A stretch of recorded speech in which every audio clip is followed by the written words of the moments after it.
ខ្ញុំបាត់ខ្លួនទៅណាយូរម៉េចបាទខ្ញុំអត់មានពេលកាត់តវីដេអូបង្ហោះចែកអ្នកទាំងគ្នានៅក្នុង Facebook page របស់ខ្ញុំឬក៏ YouTube channel អញ្ចឹងណាគឺដោយសារតែរឿងទី1គឺខ្ញុំទៅផ្ដោតសំខាន់ទៅលើការងារខ្ញុំនឹងហើយទី2គឺរឿងរៀនតែខ្ញុំសុំនិយាយចំណុចរៀនមុនដោយសារតែខ្ញុំរៀនបញ្ញាបត្រផ្នែកធនាគារហិរញ្ញវត្ថុហើយខ្ញុំចូលធ្វើការនៅផ្នែកខាងវិនិយោគពាណិជ្ជកម្មអីជាដើមអញ្ចឹងគឺទាមទារពេលវេលាជាមួយនឹងកម្លាំងញើសឈាមធនធានខ្ញុំច្រើនគួរសមដែរយ៉ាហើយបច្ចុប្បន្នហ្នឹងគឺខ្ញុំកំពុងតែរៀនថ្នាក់ Master ឆ្នាំទី2 Semester 2នៅសាកលវិទ្យាល័យជាតិគ្រប់គ្រងជំនាញច្បាប់ពាណិជ្ជកម្មយ៉ាអញ្ចឹងតើតើមួយការងារខ្ញុំមិនបានខ្ញុំអត់បានធ្វើវីដេអូអញ្ចឹងគឺដោយសារតែការដែលយើងចូលហ្នឹងគឺយើងចូលជា junior ក្មេងនៅក្នុងក្មេងខ្ចីក្នុងវិស័យអញ្ចឹងអ្វីគឺយើងត្រូវរៀន observe ខ្លាំងមែនតើមកហើយខ្ញុំរៀនបានធំបំផុតគឺថា mentality យើងគឺត្រូវតែខ្លាំងមិនថាផ្សេងគេអត់ខ្លាំងទេប៉ុន្តែគឺខ្លាំងនៅក្នុងជំនាញហ្នឹងខ្លាំងគួរសមដែរ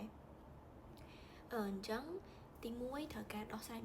មួយមនុស្សទី2គឺជាមួយនឹងយើងធ្វើមិន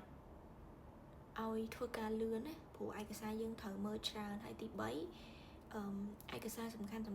ទោះបីជាធម្មតានៅក្នុងវិនិយោគគេវិនិយោគបានជោគជ័យឬក៏មិនទាន់ជោគជ័យក៏យើងត្រូវការឲ្យឯកសារទាំងអស់ហ្នឹងគឺវាល្អអញ្ចឹងការដែលយើងទ្រាំតែរៀបចំរបាយការណ៍ណាមួយរួចរាល់គឺត្រូវការតាក់ទងប្រជុំអីច្រើនមែនទែនហើយបើប្រជុំអត់មានចេះអីសោះក៏អ្នកទាំងអស់គ្នាអាចប្រជុំអីបានដែរអញ្ចឹងហើយបានជាវាត្រូវការឲ្យខ្ញុំនឹងខំប្រឹងខ្លាំងមែនទែនទាំងមួយទៀតចំណុចមួយទៀតហ្នឹងគឺថាចេះលេខចេះធ្វើលេខចេះប្រើ Excel អញ្ចឹងណា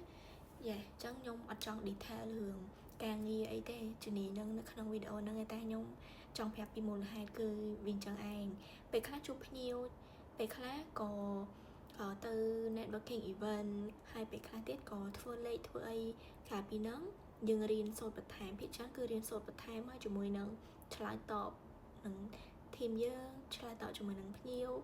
ទៅលើរឿងអីដែលយើងធ្វើការពាក់ព័ន្ធជាមួយនឹងការងារយើងនឹង To be honest ខ្ញុំមិនសូវជាគិតរឿង8ម៉ោង8ដល់ម៉ោង5អីខ្លាំងមែនទេយើងមានធីមយើងអាច support គ្នាទៅវិញទៅមកបានលុះត្រាតែនៅក្នុងបរិយាកាសមួយចំនួនគឺយើងអាចធ្វើអញ្ចឹងបានអាស្រ័យលើមនុស្សដែរតែអាហ្នឹងគឺជាចំណុចមួយដែលយើងរៀនបានដែរបើរៀនវិញខ្ញុំឲ្យពេលខ្លួនឯងបដោតទៅលើការងាររយៈពេល3ឆ្នាំធ្វើការឲ្យខ្លាំងខំមែនធ្វើការ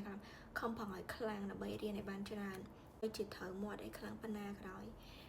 ចិត្តថាខ្ញុំready រឿងការងារហ្នឹងហើយខ្ញុំអាច handle បានគួរសមដែររឹងមាំគួរសមដែរចឹងខ្ញុំក៏ចាប់ផ្ដើមចូលរៀនព្រោះថាពេលយើងរៀនថ្នាក់ Master គឺវាខុសពីរៀននៅថ្នាក់បញ្ញាបត្រលើកមកកម្រិតបន្តិចតែក៏វាខ្សោយជាង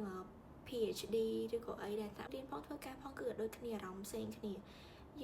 បើសិនជាយើងជាមនុស្សដែលស្រឡាញ់ការរៀនសូត្រខ្លាំងគឺយើងនឹងបដោតទៅនឹងខ្លាំងបើយើងជាមនុស្សដែល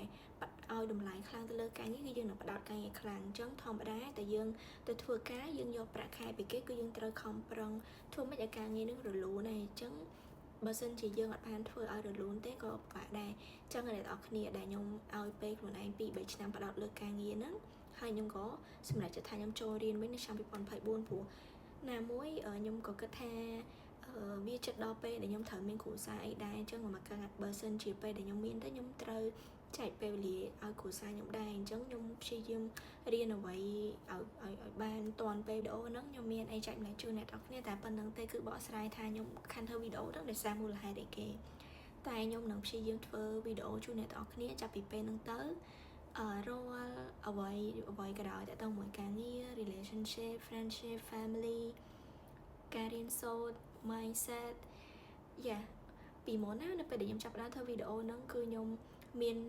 រឿងតែប៉ុណ្្នេះឯងប្រាប់អ្នកនរគ្នាតែឥឡូវហ្នឹងគឺខ្ញុំបានធ្វើការបានចូលក្នុងសង្គមធ្វើការរៀនសូត្រអីបានច្រើនជាងមុនគឺវាធំបន្តិចទៅអ្នកនរគ្នាអញ្ចឹងខ្ញុំមានរឿងជាច្រើនអាចចែកម្លែកបានទៅអ្នកនរគ្នាហើយអ្នកនរគ្នាមាន topic អីឬក៏មានសំណួរឬក៏ចម្ងល់អីឆ្ងល់អាច comment មកកុំខ្លាចខ្ញុំខេឡមកខ្ញុំ look serious អីចឹងអ្នកនរគ្នាតែតាមពិតប្រហែលជាធម្មជាតិនៃការងារខ្ញុំវាធ្វើឲ្យខ្ញុំទៅជាអញ្ចឹងណាតែ actually no you can ask me anything បើសិនជាអត់ហ៊ាន comment សួរទេអាចឆាតមកខ្ញុំតាម Telegram ក៏បានដែរ